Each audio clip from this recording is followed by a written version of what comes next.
Hello everyone, in this video I'll be showing you a Blood Sorcery Sorcerer modded subclass build guide in Baldur's Gate 3. This is available on the mod manager and it comes with a bunch of unique spells that are related to blood. So this is cool, you can make yourself inflict bleed on a bunch of targets and it deals mostly necrotic damage.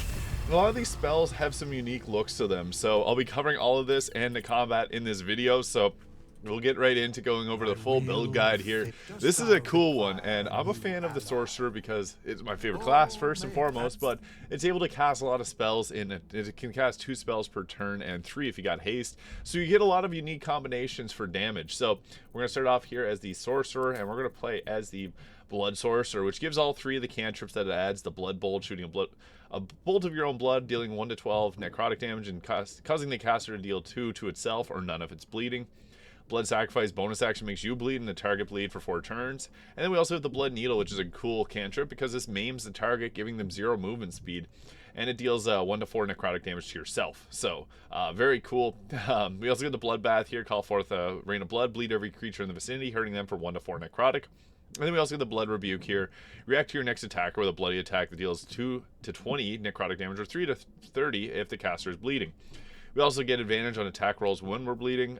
Grim Harvest gives us the healing factor similar to the Necromancer Wizard, so 3 times the level spell slot if it's a Necromancer spell, which a lot of these are. And then we also get the Sacrificial Spell, so you ignore resistance and immunity to necrotic damage.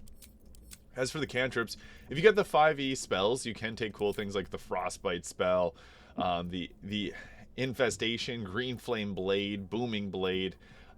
But if not, I would take just the regulars: Bone Chill, Shocking Grasp, Ray of Frost, and maybe Firebolt. But I'm going to take all these just to show them off because a lot of people like to see these, and I'll just take Bone Chill because it fits the theming.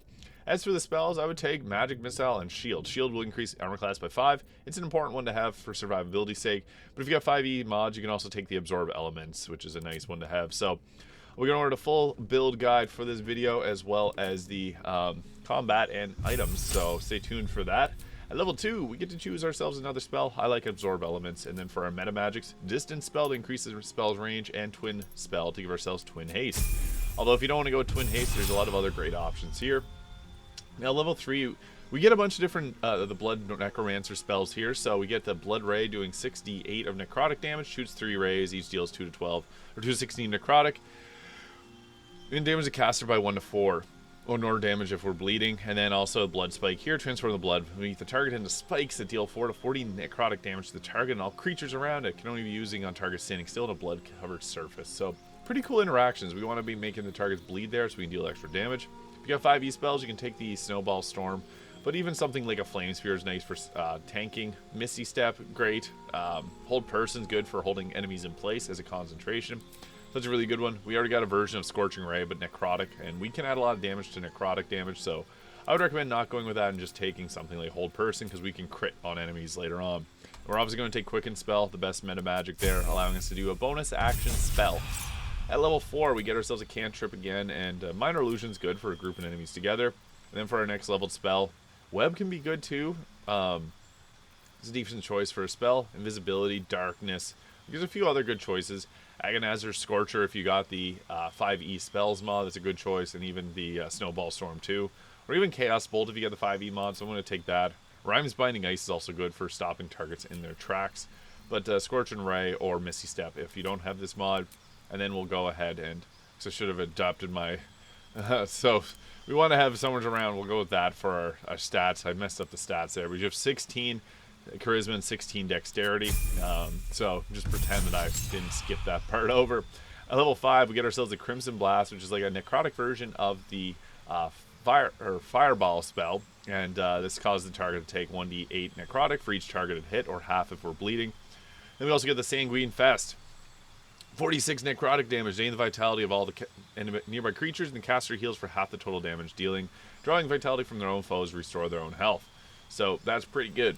And we also get to level 3 spell. So I like Lightning Bolt here and Haste. Haste is a great choice for being able to give us extra movement speed, but even extra movement speed, armor class, and another action.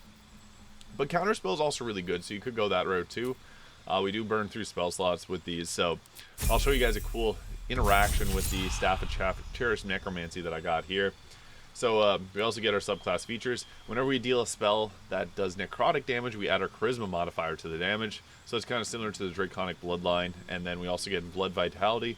If we start our turn in blood, we get 2d4 of healing. So that's great. Level 6 power spike alongside the level 5 power spike. Vampiric touch is pretty nice too. You could go that route if you want. Or counterspell. I'm even just a big fan of lightning bolt because lightning can be doubled if water's set up.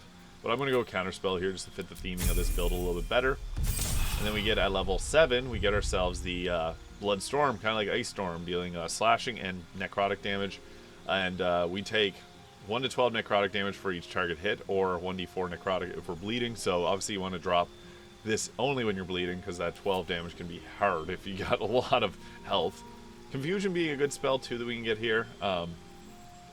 Really, for level 4, pick what you want. We're going to want to use necrotic spells most of the time, so even Blight can be an okay choice in this instance.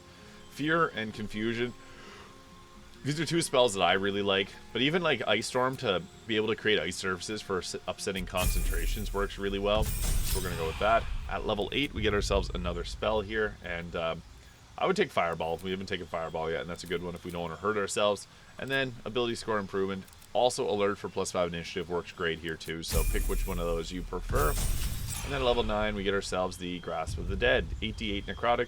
Blood tentacles ride from the blood, attacking and restraining targets that stand in the blood surfaces. Blood surfaces affected by this will disappear when cast. So this is nice. Restrains targets. 8d8 of necrotic. Pretty big damage there. And then for our next level spell, I love Hold Monster, but you can go with one of the other spells here. And there's a lot of great choices. There's even the Cone of Cold, which I'm a big fan of, or even Storm Sphere, which is pretty popular. I'm going to go Cone of Cold, actually, because this can be... you can turn blood surfaces into ice, too, if you really wanted to. Typically, we don't, but there's options. Green Flame Blade, just for the coolness of this one. And then we'll go with our spells here. We'll take our Hold Monster there. And then we'll take a Heightened Spell or Subtle Spell for our next meta magic.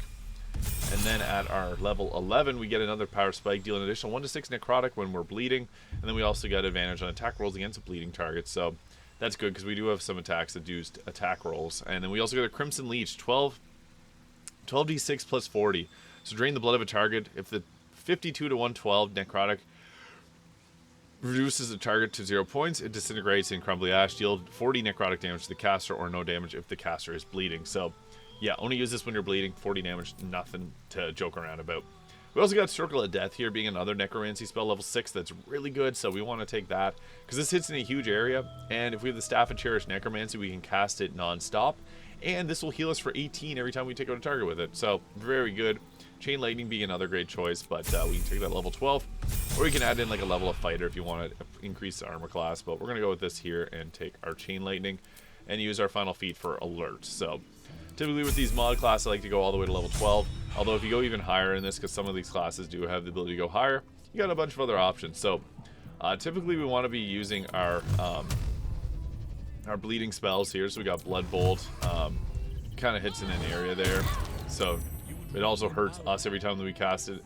And unless we're bleeding ourselves, so we can inflict bleed on us, and then we can also cast the spells. Unfortunately, I didn't make myself bleed there, but yeah, what's nice is we got our like Scorching Ray with blood there, so you can see that we fill the area with blood, which is kind of funny, and we can make the targets hit themselves or hurt themselves with the bleed set up. So yeah, this is pretty crazy how strong this can be. We made ourselves bleed there now, so with that we can now deal some damage with our spells. That's not going to hurt us. So something saying Green Feast there.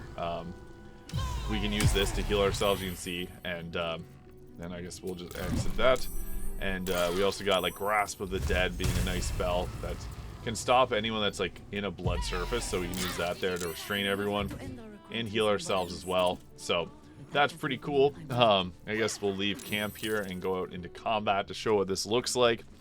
I guess first things first, once we get out here, I'll show you the equipment that we'll want to be using, because Staff of Cherished Necromancy being a great one, giving us a disadvantage on saving throws against necromancy spells, and when we kill a hostile creature, we gain its life essence till the next long rest, allowing us to cast another necromancy spell. So it's pretty good. Also for our armor, it's probably best to go with some type of I guess Vesta Soul Rejuvenation being not a bad choice there. our Robe of the Weave being good too for increasing our armor class. We even got like the different types of the Armor Sporekeeper giving us the ability to add necrotic damage to our attacks. So that's another great choice if you got the late armor proficiency there. And then for our cloak, I'd like to go with anything that's going to increase our armor class. So our rings of protection, boots of protection, etc. And then also for the helmet, it's nice to have the Robe of the Weave for +2 to spell attack rolls and spell save DC. We have 112 health with the Amulet of Greater Health. This is pretty good. I like the Hell Rider Longbow for +3 to initiative. So typically what we want to be doing is we're going to shut the doors here, and then we're going to take out poor Figaro here. So yeah, we do got some pretty strong spells here that can deal bleed. And yeah, that's just going to give us some awesome options to... Oh, we got disadvantage here, so I'll move back and then hit him with the Blood Bolts. So Blood Ray being pretty good damage. So boom, we took him out. And then we can also use, if you got the Crypt Lord Ring, you can use that to summon a dead body. It won't let us reanimate him, unfortunately, so I guess not that. But yeah, once we get the life essence from killing a target, we have to take out a hostile target first. So we'll go get into a fight over here. And we could, typically I go fight at the Baldur's Gate there, but it's versus a lot of targets. So we'll actually just go over here, and there's a fight here that I can start as outside the House of Grief. So once we get over here, just let my team catch up, and we'll just run over here and get into a little bit of a tussle here. So yeah, typically we want to start it off by like making everyone bleed. So we basically just go ahead here, hit them with the bleeding attack, because once we're bleeding, this is even better, and it creates a pool of blood for us to further attack with. So we got a lot of choice in spells, and even Circle of Death being a good one. But yeah. And Crimson Leech being a pretty good damage option, so level 6 spell that we can just use to nuke people with. We'll save that for next turn there, but yeah, I guess we can even just use like a Blood Ray and get some upcast going on there, because that'll deal a little bit extra damage. So boom, boom, boom, boom, boom, and we took them out. So nice. And we just end our turn there. I'll just let everyone come out, because we can, if they are able to group themselves together, then we can do some pretty crazy damage there. But we'll just wait for them to make their way towards us, because when we can attack, we can use that level 6 spell, which deals a ton of damage. I don't know where she's going, but we'll just let them group themselves together. And we still got, I guess we don't have the bleeding anymore, but we can use the bonus action to become bleeding, and then we can use that to go forth. So we'll just use our bonus action here. Heal bleeding on him. I'm bleeding now too, so then we can go with our Crimson Leech, which will just completely destroy him and then give us the life essence. So yeah, you can see there's no chance you survive the 93 there. So we absorbed the life essence, and I guess we'll wait till next turn. I don't have any bonus actions to spare, so he's going to attack. That's fine. Critical block. Also a mod that makes it so that you block with your shield, which is really cool.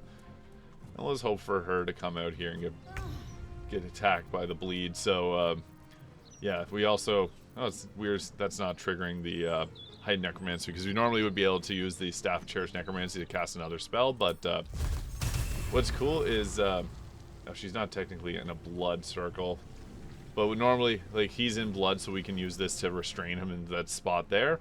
And we even just use this to drain. Oh, we don't have a high chance. Oh, I used it anyways. It took him out. And then we got our Quicken spell here to be able to cast another one and shut her down. So I guess we'll go with Crimson Blast there. It's kind of like a fireball of crimson necrotic damage. Looks really cool too. Good amount of necrotic damage will end our turn. She'll come after us. Darkness, that's fine. I can always move out of it. Beckoning Darkness. Oh, that sucks. But I'm pretty good when it comes to necrotic damage, so that's not a big worry for me. I'm not blinded anymore, and then we'll hit him with the Blood Ray upcast to level 4. See you later. Oh, it's blocked by Darkness. Guess we can jump right over there, and then I'm not blinded anymore. We can just go with the Blood Ray. Disadvantage, but that's fine. It's probably going to hit. So boom, boom, boom. Oh, she's in dark. Nope. I was gonna say, just give me a. Oh shit. That's weird. Anyways, Sometimes there's glitches. I'm using mods that protect me. Oh, she's gonna hide in the darkness. Bone chill, block. And then we can, I guess, drop a Crimson Blast right there. Boom. See you later. That attack looks so cool. So yeah, you can see we cover the areas in blood, a lot of it, and then we can use that for our further spell casting. So yeah, the Blood Sorcery Sorcerer is pretty strong.